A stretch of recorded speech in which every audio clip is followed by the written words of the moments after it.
está aqui conosco hoje, meu amado. Aleluia. Você que tem sua Bíblia, abra ela por gentileza. Deus abençoe, irmão Regis. Abra ela por gentileza no livro do Gênesis, capítulo 22. Aleluia! E o verso de número 12. Livro do Gênesis, capítulo 22, o verso 12. Glória a Deus! O Senhor tem falado poderosamente aos nossos corações sobre a história desses homens, os patriarcas. E nós acreditamos que Deus continuará a falar conosco hoje. Se você tem passado por provações, talvez essa seja a sua oportunidade, amém? Quem achou, diga amém. Gênesis 22, verso 12. Diz assim, então, a palavra do Senhor Jesus.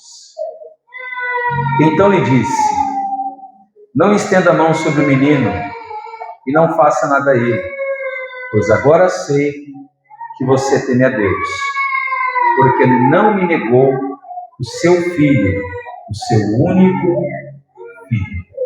Vamos ver todos juntos, bem forte. 1, 2, 3.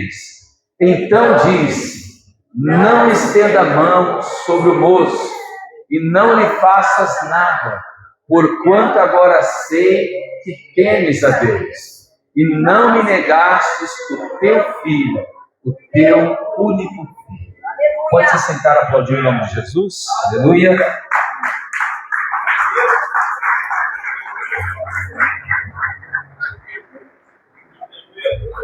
Nós já oramos, cremos na oração que foi feita. Podemos entrar na palavra, né? Irmãos, a palavra de hoje tem como título a prova da fé. Se você é um crente e você nunca foi provado, eu diria para você hoje, logo de cara, você precisa se preparar, porque em algum momento da tua vida a sua fé será colocada à prova. Se você é um cristão e você está passando por dificuldades, você primeiro deveria fazer uma análise da tua vida antes de analisar a dificuldade. Muitos crentes cometem o grande erro de nominar todo o sofrimento de provação. Mas Tiago mostra para nós que há diferenças entre sofrimentos. O fato de eu sofrer não significa necessariamente que eu estou sendo provado.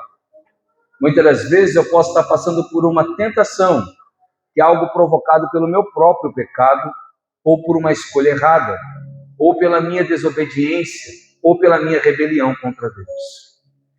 A tentação, ela não tem consigo o que nós vamos falar muito hoje, que é a providência da graça de Deus.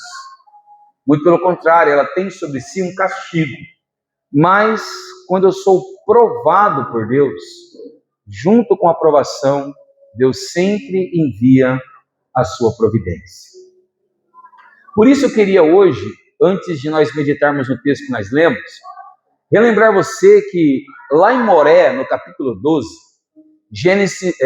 Abraão se matriculou na escola da fé. E desde quando ele se matriculou na escola da fé, ele foi provado várias vezes. Assim como quando você matricula o teu filho numa escola, e diferente da creche, a gente chama de parquinho, diferente do parquinho que teu filho vai mais para brincar, para se divertir, Lógico que dependendo do parquinho que você matricular o teu filho, ele pode sair de lá lendo e escrevendo. Mas, vamos falar assim, no contexto geral lá ele vai para brincar. Quando ele é matriculado na escola, a cada período de tempo ele vai ter que passar por uma prova. E aquela prova vai tirar o teste se ele está habituado ou pronto para a próxima matéria ou até para a próxima série. Infelizmente, no nosso país, a educação está bem escassa, E muitas crianças passam forçado.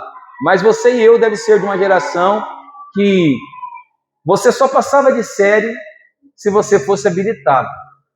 Então, a aprovação é exatamente isso. É Deus colocando você a teste para ver se você aprendeu a matéria. se você já conhece um pouquinho mais dele, e se você já se autoconhece um pouco melhor. Então, se você é crente já há um tempo, eu gostaria muito de dizer para você nessa noite, não venha para o culto só para sentir Deus. Porque se você vem só para sentir Deus, você vai sair da mesma maneira que você entrou, sem aprender nada. Se você vem só para cantar louvores, também há um risco. Porque você vai cantar as canções, você vai sair daqui sabendo todas as canções que existem no meio cristão, mas você não vai conhecer nada da palavra. Então eu quero te estimular a subir de nível. Venha para a igreja, cante louvores. Se Deus te tocar, sinta a presença dele. Mas foque em aprender e conhecer a Deus. Porque ele vai te provar em cima daquilo que ele tem se apresentado para você. Abrão passou por algumas provas. Em Gênesis 12, a partir do verso 5, nós vamos ver que depois de Deus chamar Abrão, ele propõe que Abrão abandone a sua família. Então a primeira prova de Abrão foi a prova da família. E todos nós temos essa prova, porque Jesus disse, aquele que não amar a mim mais do que ama o seu pai, a sua mãe, o seu filho, a sua filha, não é digno de mim. E ele não está querendo dizer que você tem que abandonar a sua casa, a sua família, não, mas ele está querendo dizer que ele tem que ser prioridade. E muitos de nós não passamos nem nessa primeira prova. Quando nós vamos ler Gênesis capítulo 13, nós vamos ver que Abrão ele é provado na área da cordialidade, ou seja, no relacionamento que ele tem com Ló. E se você se lembra, ele foi muito educado, e ele passou nessa prova, assim como na primeira, porque ele permite Ló escolher para onde Ló queria ir. E só depois então Abrão fica com a parte que restou para ele. Muitos de nós não passamos nessa prova, porque nós pensamos somente em nós, principalmente a nossa geração, que é extremamente egocêntrica. Eu não vou fazer porque o fulano não fez. Eu não vou dar porque o fulano não deu. E nós não podemos ser assim. Depois Abrão, ele foi provado na luta, quando ele teve que guerrear contra os 5 reis, você se lembra? E então ele liberta Ló. Ele também passou na terceira prova, porque ele estava preparado para o tempo da adversidade. Logo em seguida, quando o rei de Sodoma e Gomorra vem conversar com ele, ele passa pela prova da avareza. E infelizmente, mais uma vez aqui, a maioria de nós não é aprovado, porque muitos de nós ainda têm no seu coração um Deus, e não é Jeová, é Mamon. Depois, Abrão foi provado na prova conjugal. E se você se lembra, ele perdeu a esposa dele 2 vezes. Mas talvez a que mais incomodou Abrão foi quando ele perdeu o Abimeleque, que nós falamos muito recentemente. E é interessante que Abrão também passa nessa prova, porque ele teve muita paciência. Pode dizer para o teu irmão, paciência. Irmãos, não vamos confundir as coisas. Paciência não significa ausência de correção. Tem gente que confunde isso. Ah, por que você não corrige fulano? Por que você não corrige meu? É porque eu sou paciente. Não. Paciente é você suportar as coisas. Correção é uma necessidade. Quem entende, diga amém. Depois, Abrão foi provado na área da paternidade, porque a esposa dele faz uma proposta dele gerar o filho da promessa com Agar. E se você se lembra muito bem, ele falhou nessa prova. Porque, infelizmente, ele deveria ter dito não. E aqui muitos de nós também falhamos. Porque quando chega na área da paternidade, é quando nós devemos ter o pulso firme. É quando nós devemos agir com justiça e não com coração. Você pode dizer para o teu irmão de novo? Justiça e não coração. Infelizmente, o crente que deveria ser extremamente racional, ele é abundantemente emocional. Ele pensa muito a partir da emoção e quase nunca a partir da razão.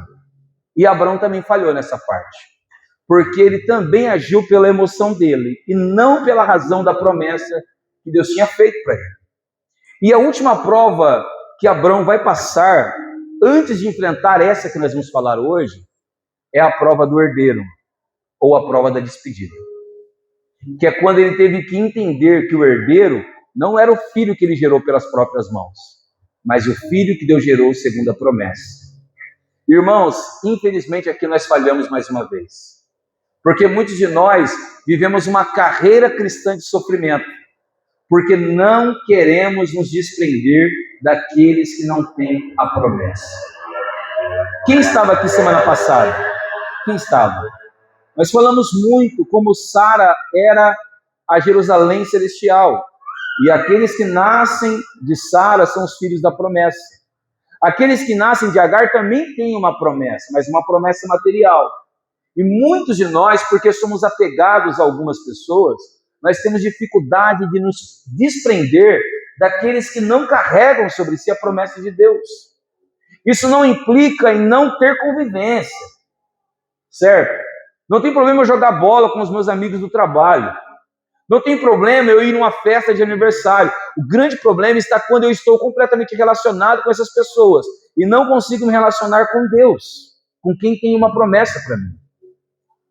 Então Abrão passou por todas essas provas. E talvez você chegou até aqui e não se lembra de nenhuma delas.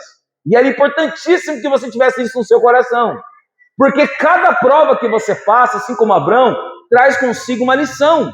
E traz consigo uma revelação de Deus. Até aqui, Abrão já conheceu um Deus chamado de El Elyon, que é o Deus Altíssimo, Criador dos céus e da terra. Quando ele sai de Ur dos Caldeus, ele não conhecia esse Deus. No meio do percurso, Abrão vai conhecer um Deus chamado El Shaddai, que é o Deus forte e todo-poderoso. Um Deus que era capaz de fazer um homem de 100 anos e uma mulher estéril gerar um filho.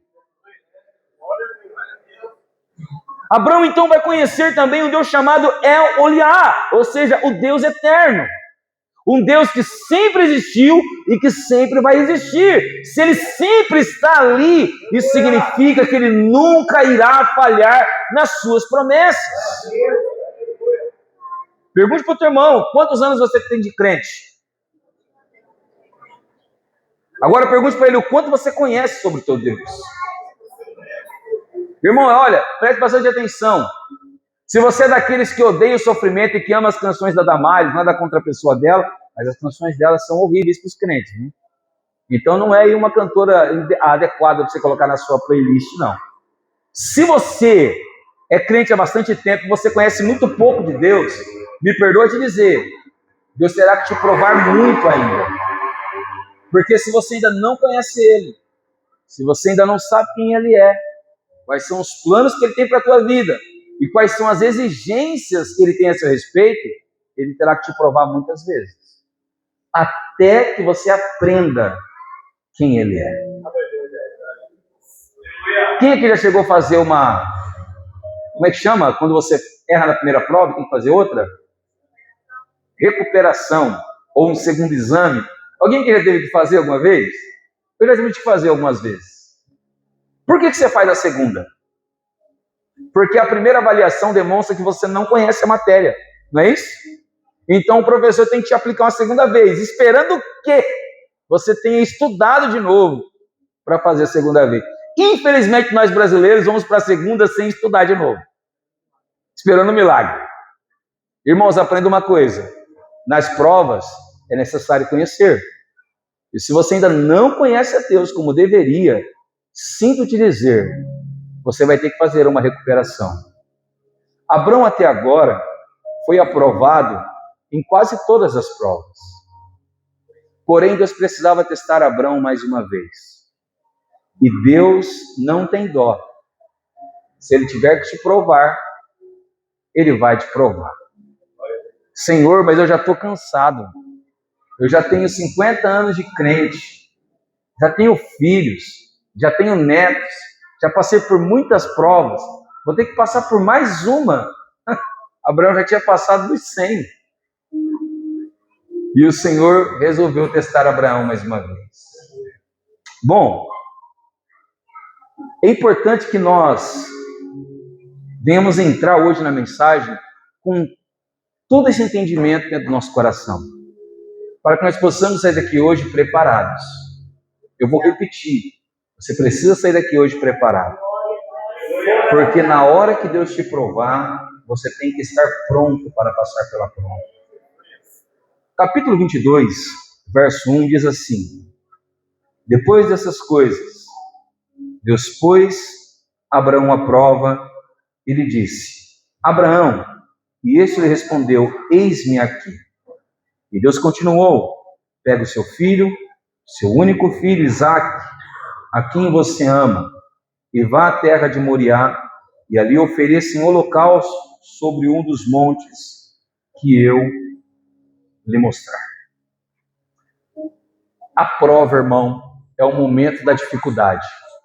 É o momento que os nossos limites são testados. E eu queria muito que você olhasse para a natureza da prova de Abrão, e não sobre quem Abrão foi testado. Lembra, Deus quer que você seja mais racional e menos emocional. Quando nós olhamos para a aprovação de Abrão, nós olhamos muito para o fato de ser uma criança a ser pedida como sacrifício. Mas esqueça Isaac, porque outros homens foram testados em outras áreas. Compreende? Diga amém. Então, não seja emocional aqui, seja racional, porque Deus não vai pedir o teu filho. Deus vai talvez te pedir outras coisas. Agora, preste atenção nos detalhes que Moisés deixou escrito aqui para nós. Porque ele diz assim, olha o que Deus diz lá no verso 2. Pegue o seu filho, o seu único filho. Você acabou de ouvir um texto de Lucas, de uma viúva, que quando foi chegado o momento da oferta no gasofilácio, ela pega a única moedinha que ela tinha. O da viúva não era uma criança, não era o filho, não era o neto, era uma moeda. E o teste daquele dia de Jesus era quem daria a maior oferta. E você ouviu muito bem explicado que a maior oferta não é o valor, mas é o propósito e a intenção que é no coração. Agora observa que se Deus quisesse quantidade de Abraão, Deus teria pedido escravos, ovelhas, gados, porque Abraão tinha muito, mas Deus não queria quantidade, Deus queria a intenção, a qualidade, a profundidade do coração de Abraão. Quantos de nós temos abundância de entrega? Irmãos, eu sei que tem irmãos aqui que oram mais que eu. Eu sei que tem irmãos aqui que lê a Bíblia mais que eu. E glória a Deus pela tua vida. Mas Deus não está atrás de quantidade. Ele vai te testar na qualidade daquilo que você entrega. E olha o que ele disse. Abraão, me deu seu filho. A primeira coisa que nós temos que entender é que o filho de Abraão era o único. O Ismael ele tinha mandado embora. Agora ele só tem Isaac. Outra coisa que nós temos que observar é que o Isaac, se você se lembra, o nome dele significa riso, é motivo de alegria. Então Deus testou Abraão naquilo que era a sua maior alegria. E eu quero que você repare atenção no terceiro ponto, que o verso 2 nos revela. Ele diz, entrega o seu filho, seu único filho, Isaac, a quem você ama. Aleluia. A prova de Deus não é brincadeira. E infelizmente muitos crentes são reprovados, porque levam a Deus na brincadeira. Quando Deus te provar, Ele não vai te pedir aquilo que é difícil. Ele não vai te pedir aquilo que não te gera alegria. E Ele nunca vai te pedir aquilo que você não ama. Porque como você vai ser testado naquilo que você consegue fazer? Se Deus tem que te testar, Ele vai te testar naquilo que é dificultoso para você. Então nós temos que aprender com Abrão que Deus é extremamente exigente. E essa parte de Deus não é a parte que nós gostamos de ouvir. Nós gostamos de ouvir que Deus é um Deus amoroso, misericordioso, compassivo, longânimo. Mas quando alguém fala para nós que Deus é um Deus justo, exigente, um Deus correto, nós não gostamos muito. Mas eu quero te lembrar que o teu Deus, queira você ou não, goste você ou não dessa parte dele, Ele é um Deus exigente. E Ele espera muito dos seus filhos.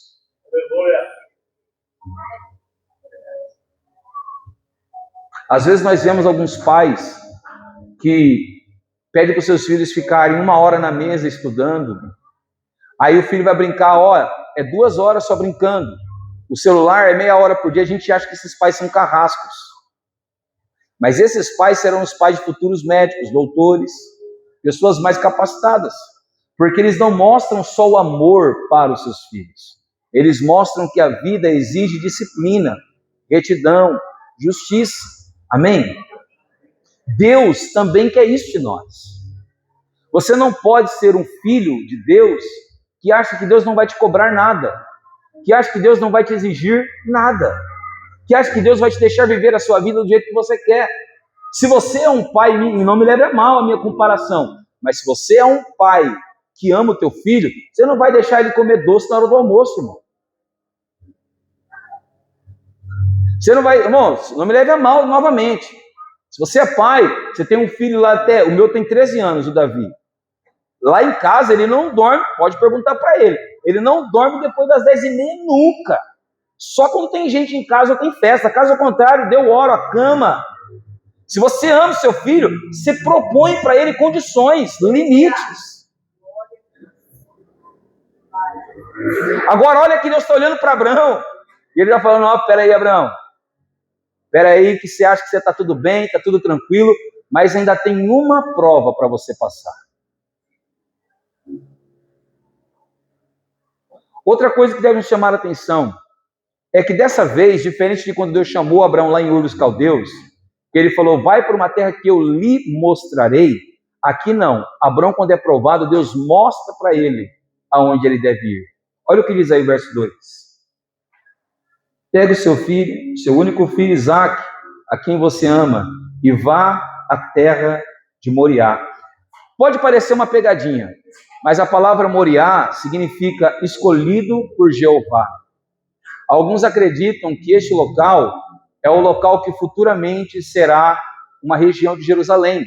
A gente não sabe se é exatamente ou não, mas o que nós conseguimos entender é que até o local do sacrifício não foi Abraão quem escolheu, foi Deus quem escolheu. E nós crentes temos que ter uma maturidade no coração de entender que tem coisas da nossa vida que não somos nós que vamos escolher, que Deus já escolheu por nós. E não adianta a gente ser aquele filho que quer espernear, que quer rebeliar. Irmãos, quando Deus escolhe algo para nós temos que ser maduros o suficiente para abraçar a escolha de Deus e viver aquilo que Deus tem escolhido para a nossa vida. Glória a Deus. Quando nós falamos de servir a obra de Deus, uma das primeiras coisas que passa nas mentes das pessoas é cantar ou pregar, não é verdade? Mas talvez Deus não te chamou nem para cantar e nem para pregar. Ou outros pensam, não, eu quero ser alguém que cura, alguém que faz milagres. Irmãos, eu orei muito por isso. Você não tem noção do tanto que eu orei, pedindo para Deus me dar o dom da cura. Eu via lá o meu avô, o meu pai e outras pessoas orando e Deus curando. Eu falei, meu Deus, eu quero ter essa graça. E, irmão, infelizmente não é, para mim não. Talvez Deus tenha dado essa graça para outras pessoas. Para mim Ele não deu. E eu tive que me contentar com aquilo que Deus me deu para servir a Ele. Outra coisa que nós vamos aprender é que Deus mostra para Abraão a maneira como Abraão tem que oferecer Isaque. Porque ele disse que o Isaque ele tinha que ser oferecido, ou seja, uma oferta de holocausto. E se você se lembra daquelas primeiras passagens de Gênesis, a palavra holocausto significa oferta queimada. A palavra oferta aqui vem do hebraico olar, que significa subir. Ou seja, Deus está falando para ele, olha, você vai deitar o seu filho, você vai queimar ele até que a fumaça suba a mim. Aquilo que você sacrifica para Deus não pode ser algo superficial, que pareça custar só para você. Mas pastor, você falou tanto que Deus não me chama por obras, que Deus não quer obras, que Deus quer minha fé. É verdade, mas eu quero te lembrar que a sua fé precisa resultar em obras. Deus não chamou nenhum de nós para sermos infrutíferos. Deus não chamou nenhum de nós para sermos acomodados. E o Evangelho, você pode dizer para o irmão, o Evangelho não se vive da sua forma. O Evangelho se vive a forma da Bíblia.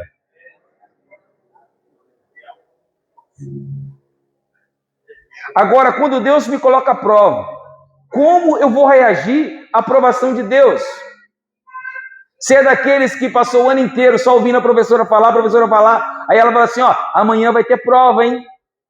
Amanhã vai ter prova. Aí chega uma noite antes da prova, eu já fiz muito isso, eu não tenho vergonha de falar, não.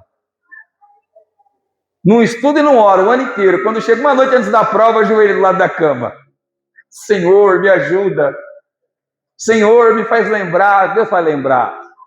Deus vai te fazer lembrar do que você estudou, do que você não estudou, como é que Deus vai te lembrar? Então a grande pergunta de Deus para nós é, se eu sei que quando Deus me provar, Ele será exigente nisso, Se eu sei que quando Deus me provar, Ele vai me pedir algo que me custe muito, como eu tenho me preparado para este momento? Se eu tenho me preparado para este momento. Pastor, como que eu sei que eu tenho me preparado? É bem simples. Como que um atleta se prepara para jogar ou para a corrida? Ele se alonga, não é? Ele aquece, não é assim? Ele estuda o adversário para conhecer quais são as táticas e as estratégias que o adversário tem. O crente, irmão, se prepara lendo, orando, jejuando. Não tem outro meio de você se preparar. Tem crente que acha que o fato, eu vou colocar aqui a irmã Cassiane para cantar uns louvor para mim durante 1 hora enquanto eu limpo a casa. E ele acha que o fato de ele ter ouvido louvor a semana inteira, ele está preparado para a prova do domingo. Você está enganado, meu amado. Isso não prepara ninguém. Tem crente que acha que não, eu vou colocar aqui o pastor Tiago, o irmão Diego aqui para ler o devocional para mim, mas eu mesmo não vou abrir minha Bíblia não, eu não vou orar não, porque eu preciso, ele já está fazendo. Não, irmão, você tem que fazer. Você tem que ter o teu compromisso com Deus. Para quando você chegar na prova, você vai entender isso hoje, você estar preparado para passar por ela. Irmão, no dia da prova não dá para colar. Dá para colar? Não dá para colar, porque a prova é individual. Deus não vai provar eu e a Rose junto.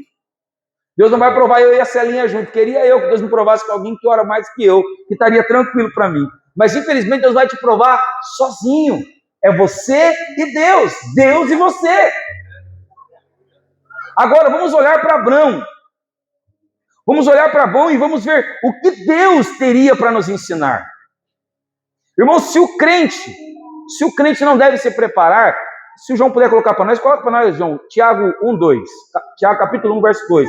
Se o crente não tem que se preparar para as provas, eu queria entender por que o Tiago escreveu isso. Olha o que disse Tiago. Meus irmãos, tende grande alegria quando enfrentarem várias tentações, sabendo que a prova da vossa fé opera a paciência. Tenham, porém, a paciência a sua obra perfeita, para que sejais perfeitos e completos, sem faltar em coisa alguma. 1 de Pedro, capítulo 1, verso 6, Pedro não vai discordar em nada de Tiago. Porque da mesma forma que Tiago falou que você vai ser provado em muitas coisas, olha o que disse Pedro. Em que vós grandemente vos alegrais, ainda que agora importa, sendo necessário que estejais por um pouco contristado em várias tentações, para que a prova da vossa fé, muito mais preciosa que o ouro, que parece e é provado pelo fogo, se ache em louvor e honra e glória na revelação de Jesus Cristo. Esses homens estão dizendo para nós que nós seremos provados várias vezes na nossa vida. Não é uma, não é duas, são várias vezes.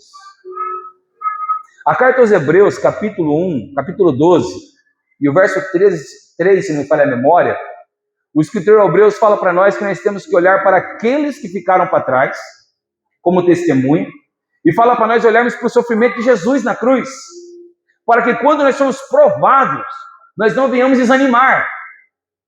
Então a primeira coisa que Deus espera de nós é que os seus olhos tenham bons exemplos. Não pergunta para o teu irmão, pergunta para a tua alma. Quem é o teu exemplo de provação e de perseverança? Para quem que você tem olhado? A quem você tem tentado imitar? E de quem você segue os passos? Eu não me lembro disso, não me recordo, mas é o que eu vejo os meus pais contarem quando a gente se reúne em família ou entre amigos. E nós começamos a falar sobre oração e obra de Deus. Dizem eles que quando eles acordavam de madrugada, eu saía lá do meu quarto, da minha cama, ia lá na cama deles, ajoelhar e orar com eles na madrugada. Uma criança. Porque havia um exemplo dentro da minha casa. Nós crescemos em igrejas que as pessoas entravam na igreja, e não me leve a mal, eu não estou falando de você, tá? Mas se o exemplo servir, pega, guarda e pratica. Nós chegávamos na igreja, ao invés de nós ficar lá na porta papiando, cada um ia para o seu lugar, dobrava o joelho e orava, porque era o exemplo que nós tomávamos daqueles que eram mais velhos que nós. Então eu vou perguntar para ti de novo. De onde vêm os teus exemplos? Quem é o modelo que você está seguindo? Vamos olhar para Abrão hoje. Capítulo 22, verso 3. Olha o que diz. Na manhã seguinte, Abrão se levantou de madrugada e, tendo preparado o seu jumento, levou consigo 2 de seus servos, Isaque, seu filho. Rachou a lenha para o holocausto e foi para o lugar que Deus tinha indicado.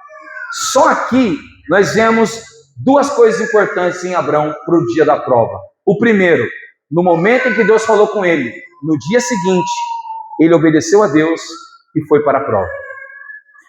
Ele não fica adiando, irmãos. E aprenda uma coisa com a palavra de Deus.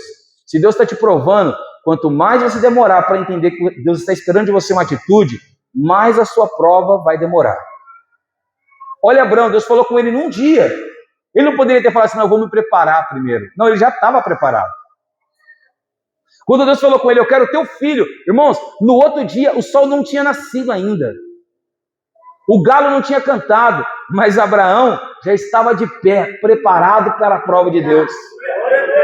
Outra coisa interessante é que Abraão acorda e ele não vai sozinho. Ele acorda Isaque, quem é o objeto da prova, e ele vai lá e chama 2 de seus servos, ou seja, ele tem uma equipe preparada junto com ele. Há um ditado brasileiro que diz assim, diga-me com quem tu andas e eu direi quem tu és, não é? Eu acho que esse ditado vale muito para o crente. Então eu pergunto para você, se você não convive com pessoas que oram, que leem Bíblia, que têm obediência, que temem a Deus, como que você será com essas pessoas? Como que você vai passar no dia da prova? Como que eu vou passar no dia da prova? Olhe para Abrão, no dia da prova ele tinha servos à disposição dele, e o filho dele estava preparado para caminhar junto com ele. Outra coisa que nos deve chamar a atenção, está lá no verso de número 4, olha o que diz aí, no 3º dia, Abrão ergueu os olhos e viu o lugar de longe, então disse aos servos, esperem aqui com o jumento, e eu e o rapaz iremos até lá, e depois de termos adorado, voltaremos para junto de vocês. Isso aqui é um puxão de orelha na minha vida. Quando mais jovem, eu tinha um sério problema, e talvez eu seja o único nisso. Quando eu não estava legal, eu chegava na igreja com o bico do tamanho do Pato Donald. Sentava no meu cantinho emburrado, e ali não dava paz, não batia palma nos corinhos, não dava glória a Deus no louvor dos irmãos, não levantava para a leitura da Bíblia, não ajoelhava para orar, porque eu estava sofrendo. E eu precisava sofrer calado, sozinho, quietinho. E porque eu estava sendo provado, Deus não era digno de louvor. Era isso que eu estava demonstrando. E quantos de nós que no dia da provação, o nosso louvor é mais baixo, as nossas mãos não se levantam, o nosso coração não se alegra e no nosso rosto não há um sorriso. A grande pergunta que deveria surgir para nós é, Deus só é digno de ser adorado quando nós estamos sendo abençoados? Deus não pode ser adorado quando nós estamos sendo provados? Abraão deixa uma lição para nós. No dia da provação, ele tinha um caráter formado para adorar a Deus. O que ele disse para os servos? Fiquem aqui. Eu e o rapaz iremos lá adorar. Aleluia. Irmãos, vamos aprender uma coisa. Se a minha memória não estiver curta, é a primeira vez que a palavra adorar ou adoração aparece na Bíblia. Desde o capítulo 1 de Gênesis até o capítulo 22, é a primeira vez que ela vai aparecer. E ela aparece junto com a palavra chamada sacrifício. Tem muito crente achando que servir a Deus não exige esforço algum. E se você quer servir a Deus assim, você não está servindo. Servir a Deus, adorar a Deus, exige esforço, exige dedicação, exige empenho. E eu não gosto de falar de mim, mas hoje eu vou me usar como exemplo, para que os irmãos entendam o que Deus espera de vocês. Como nós estamos pregando em sequência, eu já sei o texto que eu vou pregar no próximo domingo. Eu já estou lendo ele, eu já estou meditando nele. Eu já estou anotando coisas sobre ele. Aí hoje a gente almoçou, e acho que foi o Josué que foi em casa, um pouquinho antes do almoço, eu estava lá sentado lendo e orando. Aí ele foi, a gente almoçou e eu voltei a ler e a orar. Eu me perdi na hora, aí o Davi veio, pai, é 2 horas, você não vai dormir? Aí daqui a pouco veio o Luiz, pai, é 2h30, você não vai dormir? Aí daqui a pouco veio a Camila, é 3 horas, você não vai dormir? Ou é 3h30, você não vai dormir? E realmente era o meu horário de dormir, porque daqui a pouco eu vou trabalhar. Porém, eu sei que Deus espera muito de mim. Se Deus espera muito de mim, eu não posso chegar aqui para trazer algo para vocês com dúvida ou com incerteza no meu coração. Ah, mas você não dormiu? Verdade, eu não dormi. Mas a Bíblia me exige sacrifício se eu quero entregar algo para Deus que seja digno de louvor. Então, irmão, tem muita gente que quer pregar, mas não lê Bíblia, não ora. Tem gente que quer profetizar, mas não vejo a pessoa nunca no encontro de oração. Tem gente que quer, eu quero servir no louvor, pastor, então vai estudar. Vai aprender o que é o básico que Deus exige de você para aquele trabalho. Aí eu quero ser evangelista. O que você conhece do Evangelho? Diga para o teu irmão, adorar a Deus não é brincadeira.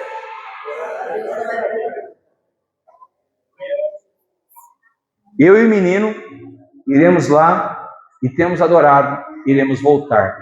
Quando ele diz assim, voltaremos, ele está mostrando que ele tem uma esperança no dia da aprovação. Irmão, Abraão não é um crente desesperado. Ai, meu filho foi para o UTI, pastor. Ora, porque vai acabar tudo, vai morrer. Não, Abraão, ó.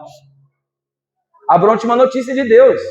Vai lá em Moriá, o teu filho vai ficar lá, você vai sacrificar ele. A calma do Abraão. Os 2 servos. Abraão, você não quer que a gente sobe com vocês? Não, não sobe não, pode ficar aqui. Que eu e o menino vamos lá adorar a Deus, e depois de adorar nós voltaremos. Ó. Irmãos, a calma de Abraão demonstra que ele tem esperança num Deus que prometeu para ele. A esperança dele não está nas pessoas, não está nas coisas, ela está em Deus. O que me chama a atenção é que Abraão agora está sozinho, está ele, Isaac e Deus. E ali, irmão, não dá para esconder, o texto ele deixa claro que Abraão está triste, está preocupado, porque Abraão está em silêncio. E se você tem um homem em casa, você sabe que quando o homem está quieto, está calado, ele está pensativo. Tá ou não está? Tá, pensativo. E Abraão está lá, ó, subindo, está com o fogo e o cutelo na mão, o menino Isaac com a lenha nas costas, e uma caminhada do pé do monte até o pico, uma caminhada de silêncio. E eu acho lindo esse versículo, porque o versículo 7 diz assim, Isaac rompeu o silêncio. Meu Deus do céu! Meu Deus do céu! Você sabe a pergunta que você não quer que seu filho faça? É a pergunta do Isaac. Pai, estou aqui, filho. Pai, ó, o fogo está na tua mão, a faca está na cintura, a lenha está nas minhas costas. O senhor não acha que nós esquecemos de alguma coisa em casa, não? Meu Deus, Jesus. Glória a Deus. O crente no dia da aprovação tem que ter uma palavra. Aleluia.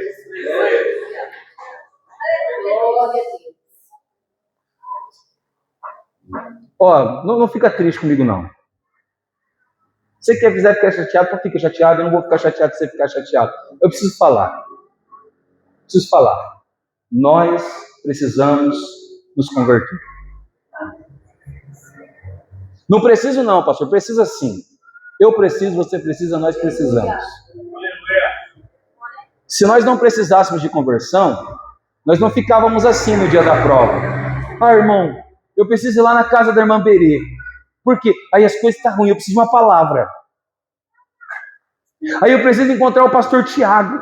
Aí por quê? Eu preciso de uma palavra. Aí eu preciso encontrar o pastor Aparecido. Não é porque tem que ser. Não, porque o Cidinho, ele tem uma palavra de Deus. Para com isso, irmão. Quem tem que ter uma palavra no dia da aprovação é você. No dia da aprovação, nós temos que ter uma palavra.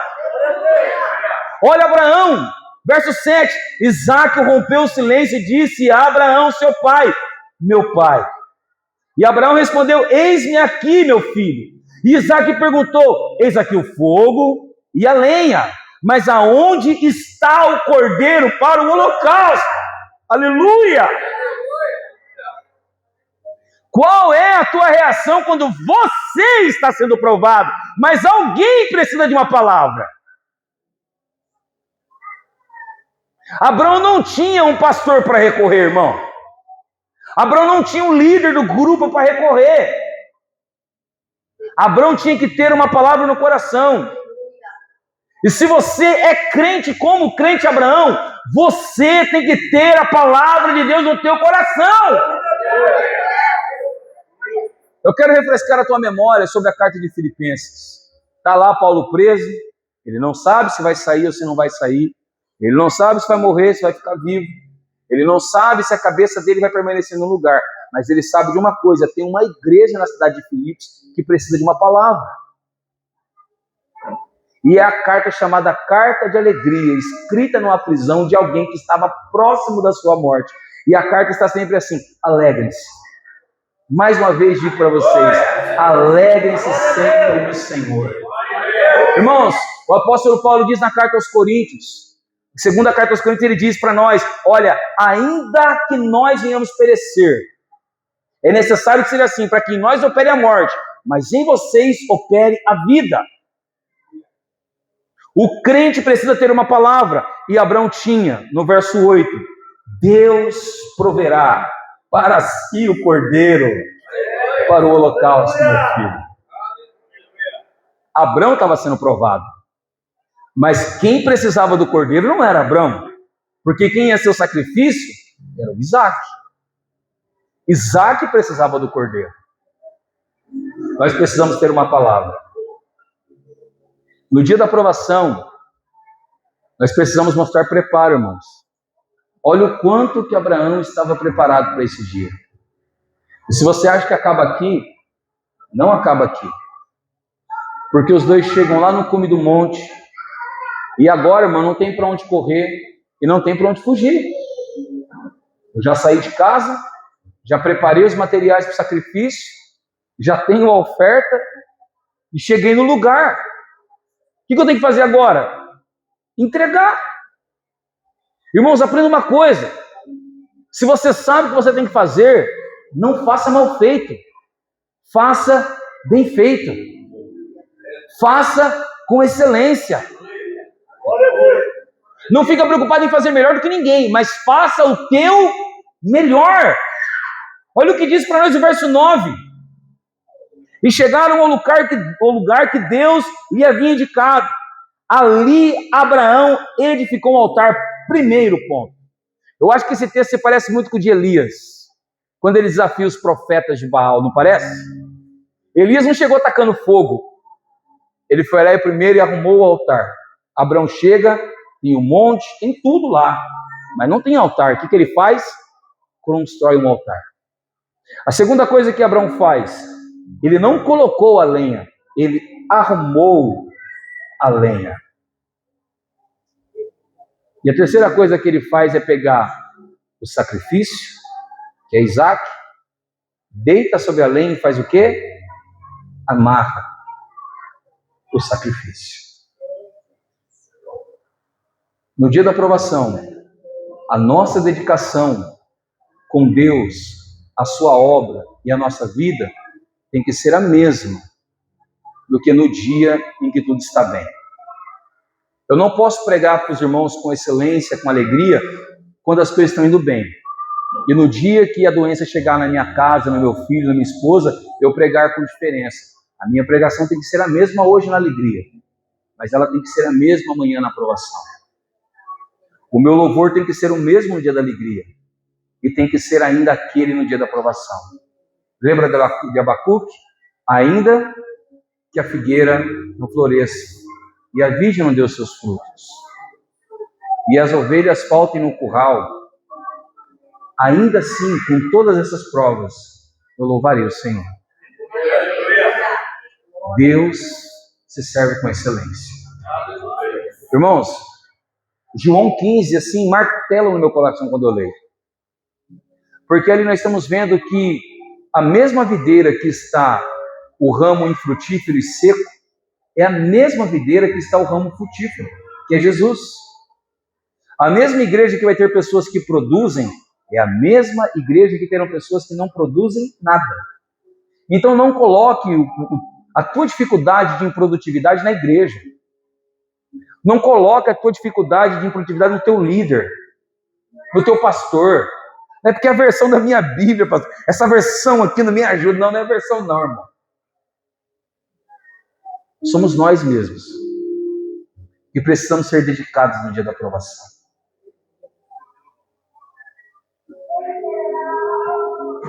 Esses dias eu vi um vídeo e eu fiquei assim, eu fiquei chocado. Porque eu vejo tanta desculpa na igreja que assim, eu cheguei num ponto de falar assim, não, tá bom, irmão, fique em paz. O dia que eu vi esse vídeo, eu falei, meu Deus, né? E se todos os irmãos vissem esse vídeo, talvez as pessoas inventariam menos desculpa para Deus e serviriam Ele com mais excelência. E a pessoa que postou o vídeo não é a pessoa que estava fazendo, foi alguém que gravou o vídeo. Porque está lá uma mulher tocando um teclado na hora do culto, e ela tem tipo uma bolsa assim amarrada nela, e sabe quem está na bolsa? Sabe quem está na bolsa?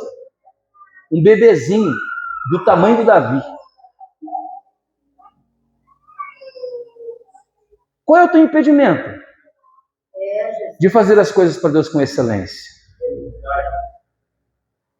Qual é a tua desculpa de servir a Deus? A gente tem visto aí como a Nigéria tem sido assolada. E quanto mais vídeos eu vejo, mais eu me sinto escandalizado pela minha improdutividade. Porque lá eu vi agora uma mãe que teve o filho partido no meio, o bebezinho com a cabeça decolada, a mão cortada, e sabe onde ela estava? Dentro da igreja testemunhando. Então eu vou perguntar para ti de novo, qual é a tua desculpa de ser produtivo, de ser excelente no reino de Deus? O que te impede de fazer as coisas para Deus com excelência, com amor, com alegria e com vontade? Ou será que nós não olhamos para Ele como um Deus fiel, justo e poderoso para cumprir as suas promessas?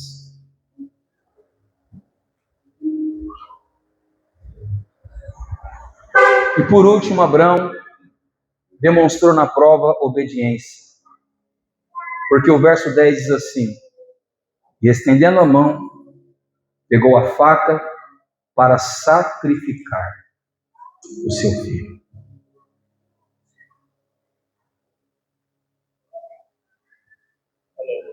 Aleluia, irmãos.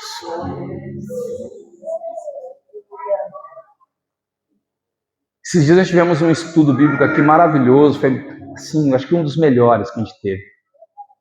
Porque a gente teve um pequeno debate sobre a fé. E aí alguns irmãos assim se posicionaram de uma maneira linda, maravilhosa. E um deles falou assim: fé é obediência. Se você acredita, você obedece. Eu não estou usando uma fala minha hoje, eu estou usando uma fala de um membro da igreja, que não é obreiro, que não é nada, é um membro. E ele falou: se você crê, você obedece. Você crê? Então obedeça. Glória a Deus. Obedecer o quê, pastor? Isso aqui, ó. Está aqui, irmão. Você não tem que obedecer a mim, o Adriano, o Diego. Obedeça a palavra. Deus te mandou, vai e faça. Deus te enviou, vai. Deus te confiou, então cumpra aquilo que Ele te confiou. Não fique esperando demais. Deus espera de nós obediência e atitude. A Madame Guyon, que foi uma recém-convertida ao Evangelho na sua época, logo no começo da sua fé, ela escreveu algo, e eu queria ler para os irmãos. Ela escreveu assim: a nossa fé não é verdadeiramente testada até que Deus nos peça para suportar aquilo que parece insuportável e para esperar aquilo que parece impossível. Se você ainda não suportou algo que você diz: Senhor, eu não vou aguentar, a sua fé ainda não foi colocada à prova. E se você ainda não teve que esperar por algo que você não consegue assim enxergar, você ainda não foi colocado à prova. Então te prepara, porque Deus vai te provar um dia. E assim como Abraão, eu espero que você esteja preparado. Porque quando Deus coloca a gente à prova, nós temos duas perguntas que nós fazemos muito. Senhor, por que eu? Não é assim?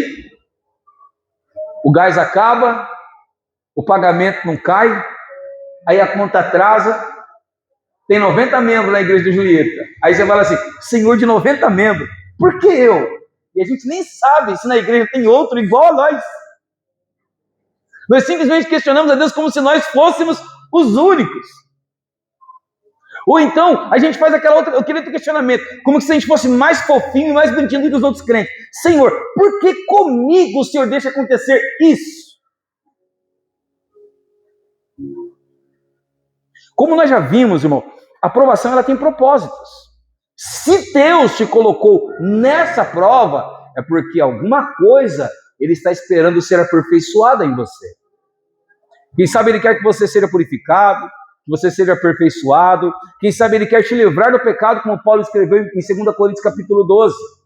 Olha, por causa das excelentes revelações que me foram dadas, para que eu não ficasse soberbo, foi me colocado um espinho na minha carne.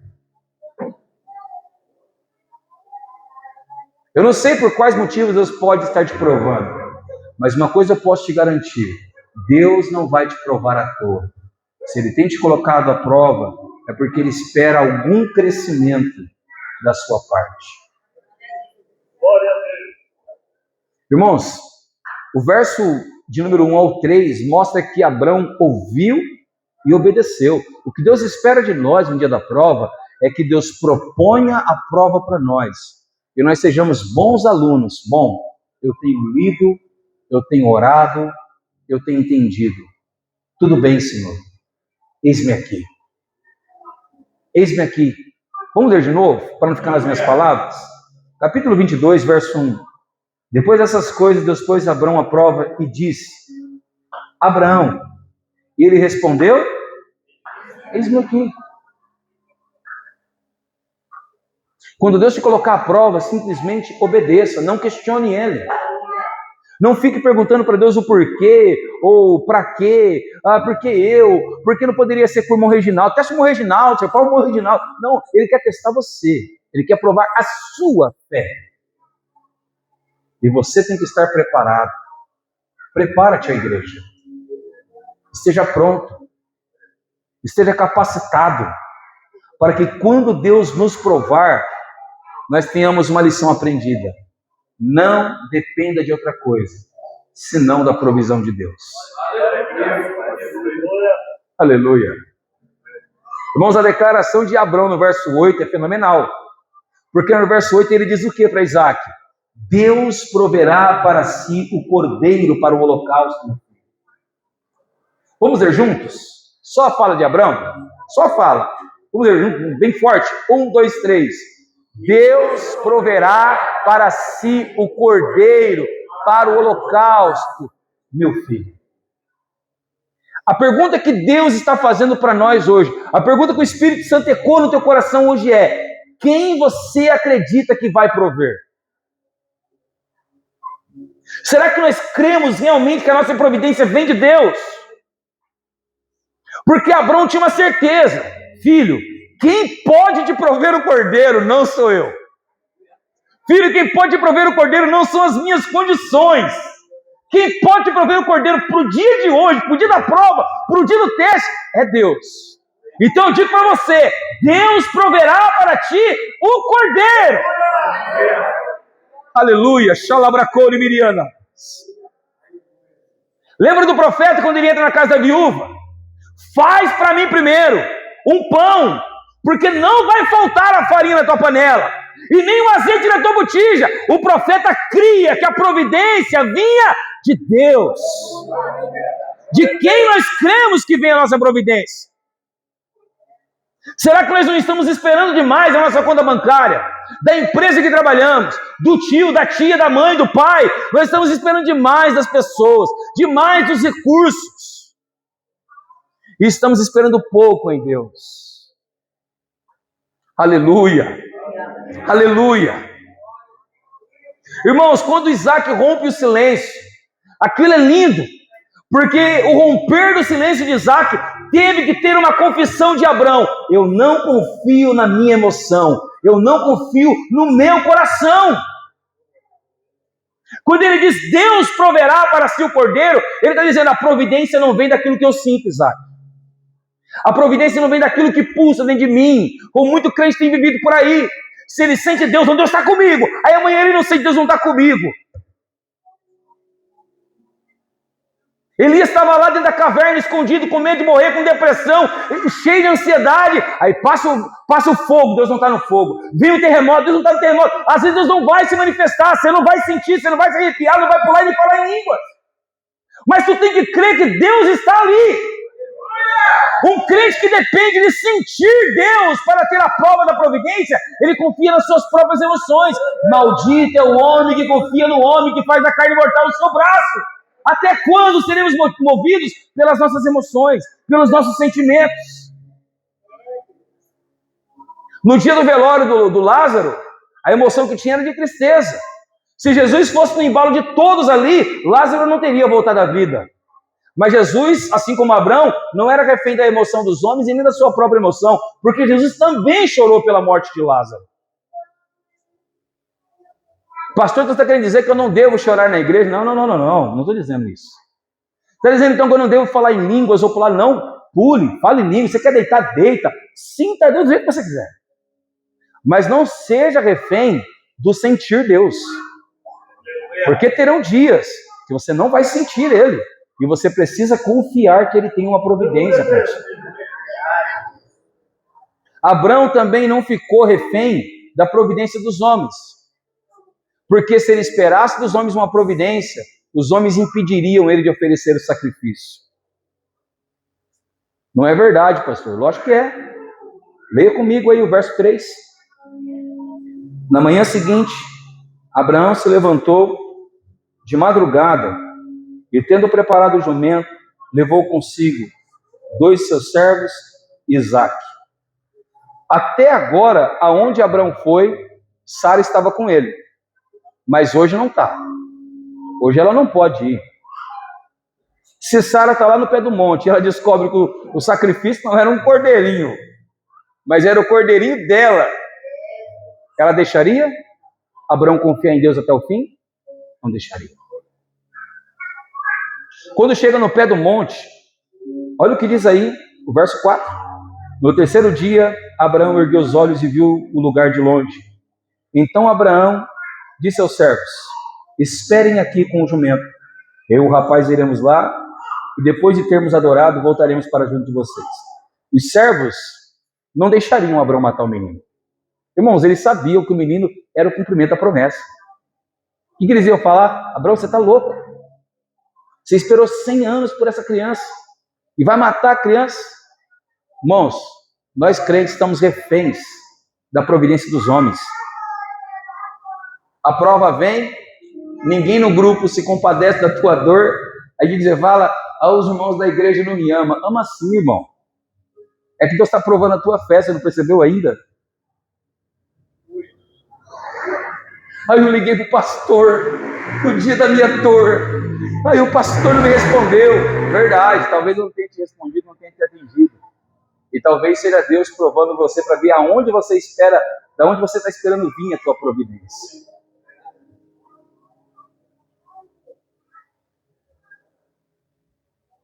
Pastor, cadê o irmão Drica? Ele não veio hoje? Ele não veio. Ei, eu precisava falar com ele, porque quando ele fala, Deus fala comigo, ele tem uma profecia, ele tem uma revelação. Ele não veio hoje, eu estou perdido. Não está perdido não, irmão. Não está perdido não, a tua providência não vem dos homens. A tua providência vem de Deus. Glória a Deus. Abraão ensina muita coisa para nós. Não seja refém dos homens. Confie no Senhor. Volta lá no capítulo 21, eu quero te mostrar algo interessante. Capítulo 21, verso 1, olha o que diz aí. O Senhor visitou Sara, como tinha dito, e cumpriu o que lhe havia Vou ler de novo. O Senhor visitou Sara, como tinha dito, e cumpriu o que lhe havia prometido. Verso 12. Mas Deus disse a Abraão: não fique incomodado por causa do menino e por causa da escrava. Faça tudo o que Sara disse, porque por meio de Isaque será chamada a sua. Irmãos, Abraão tinha uma promessa no coração. Abraão tinha uma certeza na sua alma. A minha promessa é Isaque. Deus me fez esperar 100 anos para me dar a promessa. Deus não vai tirar. Eu tenho uma esperança, Deus não vai tirar. Deus não vai tirar. Se o João puder pôr para nós Hebreus 11, verso 19. É uma revelação profunda para nós. Olha o que o texto diz. E daí também, em figura, ele o recobrou. Ele está falando de Isaque. O escritor de Hebreus disse que Isaque tinha morrido de uma forma figurada.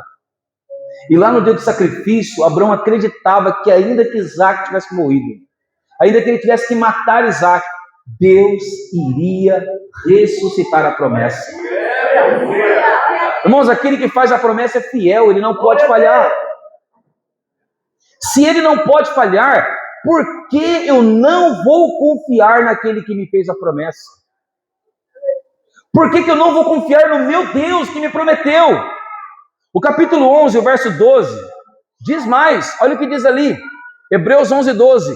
Por isso também de um que já amortecido, ou seja, Abraão, descenderam tantos em multidão, como as estrelas dos céus, como a areia inumerável que está na praia do mar. Ou seja, quando Abraão teve Isaque, Abraão já se considerava um homem morto, e de um homem morto Deus fez nascer a vida. Como ele não acreditaria que Deus poderia trazer Isaque se necessário? Quantos milagres os seus olhos já não viram?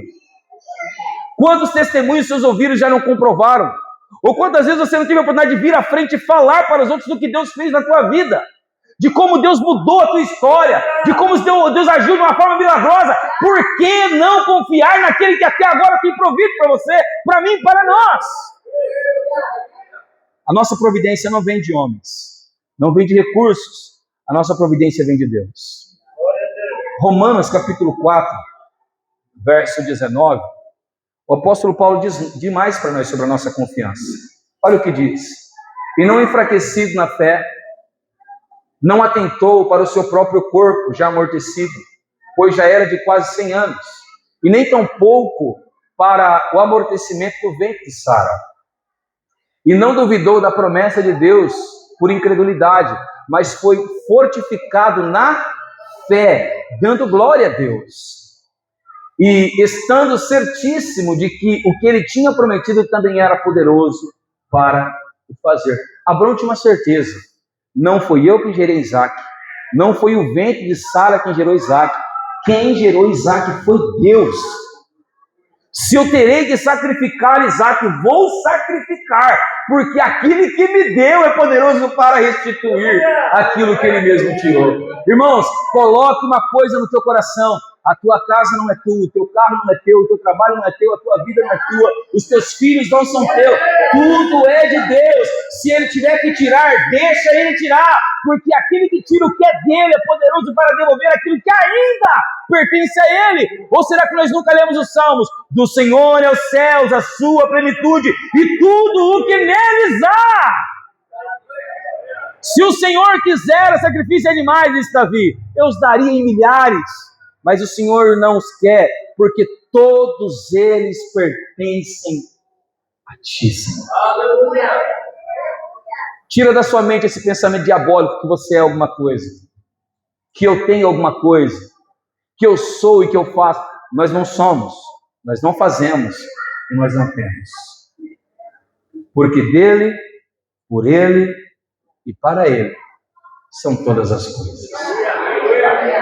Aleluia. Glória a Deus. Se Deus prova, Ele espera que nós sejamos aprovados. E se nós formos aprovados, a nossa aprovação tem consigo uma grande recompensa. Olha o que diz o verso 12. Gênesis 22, verso 12. Então lhe disse: não estenda a mão sobre o menino e não faça nada a ele, pois agora sei que teme a Deus, porque não me negou o seu filho, o seu único filho. A aprovação de Abraão, ao levantar o cutelo, trouxe para ele um testemunho, e o testemunho de alguém que teme a Deus. Que nós possamos concluir as nossas provas, deixando um legado, uma história, não de alguém que duvida, não de alguém que vacila, mas de alguém que teme ao Senhor. O texto nos mostra mais no verso 13. Abraão ergueu os olhos e viu atrás de si um carneiro preso pelos chifres, entre os arbustos. Abraão pegou o carneiro e ofereceu em holocausto no lugar do seu filho. Abraão agora alcança um testemunho de que o Deus que promete, o Deus que exige sacrifício, é o Deus da providência. Fica firme na fé, irmãos. Não vacila na prova, não recua, não olha para a direita, não olha para a esquerda, olha para Jesus. E você vai testemunhar: o Deus que me provou é o mesmo que me providenciou. O verso 17 diz mais, e é lindo, olha o que diz: que certamente o abençoarei e multiplicarei a sua descendência como as estrelas dos céus e como a areia do mar. A sua descendência tomará posse das cidades dos seus inimigos. Deus agora está dando testemunho para Abraão de que ele será um homem abençoado após a sua prova. Suporte o tempo da aprovação. O Senhor vai mostrar para você que após a prova, Ele deseja te abençoar. Mas o texto vai dizer mais para nós no verso 18: na sua descendência serão benditas todas as nações da terra. Irmãos, e esse testemunho é lindo, porque Abraão alcançou o testemunho de saber que em Jesus, eu, você, nós todos seríamos abençoados. Se você for provado, outras pessoas saberão por meio da tua prova que Jesus ainda cuida, que Jesus ainda guarda, que Jesus ainda salva e que Jesus ainda abençoa. Mas não para aí, porque o verso 18 ainda nos diz algo importante. Porque você obedeceu a minha voz. Levanta a tua mão comigo. Diga: Senhor, me dê a graça de Abraão, me dê a fé de Abraão, para alcançar o testemunho de ser alguém obediente à voz do Senhor. Abraão alcançou o testemunho de alguém que ouvia Deus e obedecia. O testemunho da obediência. Eu já estou encerrando e eu não poderia encerrar sem falar para você que esse texto não está falando de um pai carnal e de um filho carnal. Não, pastor, jurava que sim. Não. Semana passada nós falamos sobre o Isaac natural e falamos sobre o Isaac maior, que é Cristo. E novamente nós vamos ver que em Gênesis, Deus está nos revelando aquilo que futuramente Ele iria fazer.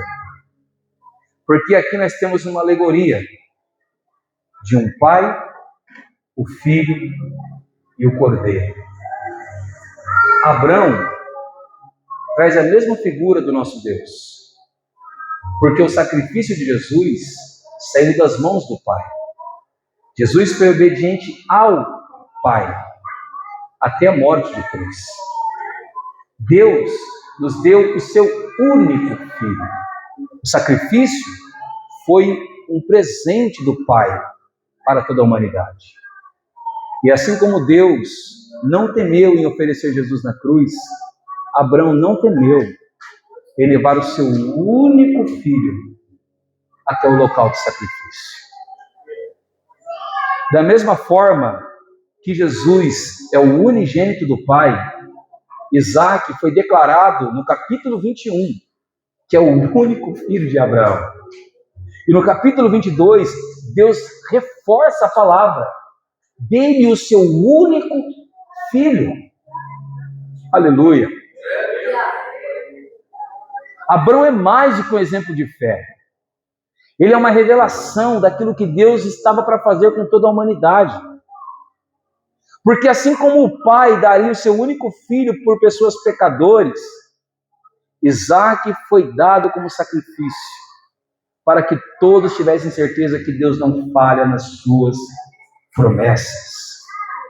Assim como Jesus foi obediente até a morte, você não vai encontrar nenhum versículo na Bíblia dizendo que Isaac chorou, teve medo ou pediu para o pai desamarrar ele.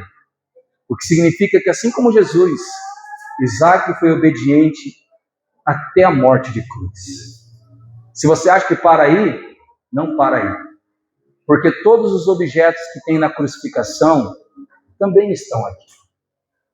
Na crucificação nós temos um madeiro sobre os ombros do sacrifício. E nós temos ao lado do sacrifício 2 homens que são imundos. E aqui nós vimos que Abraão pega a lenha e não coloca sobre o jumento. A lenha vai sobre os ombros do sacrifício. Junto com aquele que vai morrer, estão 2 servos. E eles param aonde eles não podem fazer mais nada. Porque a providência vem por meio daquele que é o sacrifício. Mas Deus tem mais para nos revelar. Assim como Jesus ressuscita só ao 3º dia, Isaac vê a providência da ressurreição somente no 3º dia de caminhada, que é o que ele sobe no Moriá. Olha o que está escrito no verso 4.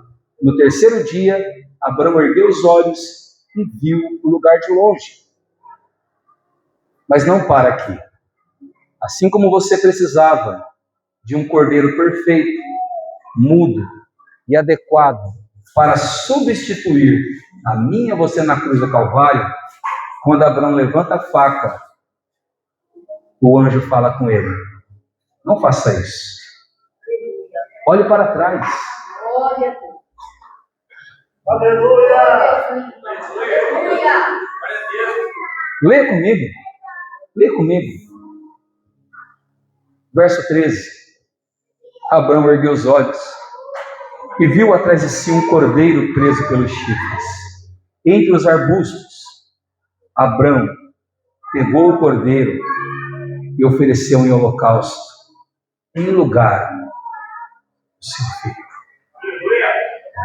Glória a Deus! Assim como Jesus é o meu e o seu substituto, o nosso cordeiro pascal, Deus tinha um cordeiro preparado para substituir aquele que seria o herdeiro da promessa. Mas não para aqui. Não, pastor. Não. Se você já leu o livro de Gênesis, você deve ter reparado esse detalhe, no mínimo curioso, para não se dizer de mais proposital. Porque depois que Isaac é livre do sacrifício, o texto não fala mais de Isaac. Até o capítulo 24, no verso 62. Você pode conferir na tua casa.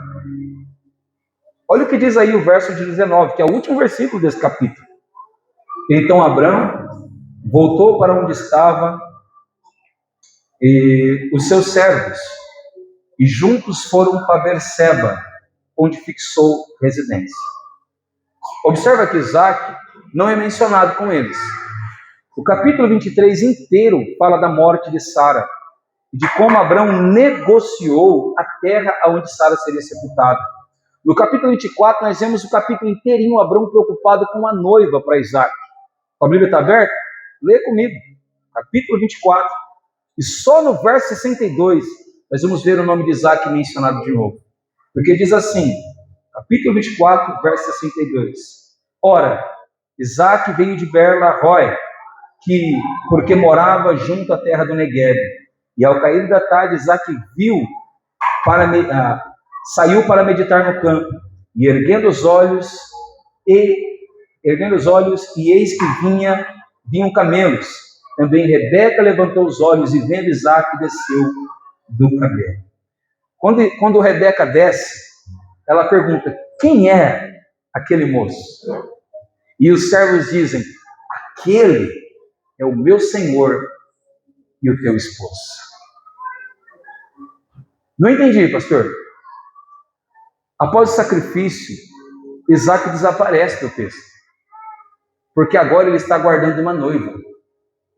Assim como Jesus, depois da crucificação, foi levado à direita do Pai. Agora nós não vemos mais. Por que não? Porque ele está aguardando o dia de encontrar a sua noiva. Suporte as provações. Suporte os testes de Deus. Seja firme na tua fé. Não vacile, porque Deus tem algo preparado para ti depois da prova. Pastor, eu vou ter que mudar. Não, vai ter não, você já deveria ter mudado. Pastor, mas eu vi aí que eu vou ter que abrir mão de muita coisa. Não, já deveria ter aberto, amado. Porque a tua aprovação pode começar amanhã, ou pode ter começado ontem. E Deus espera que você esteja preparado para ela. Eu quero te convidar a se colocar de pé nessa noite.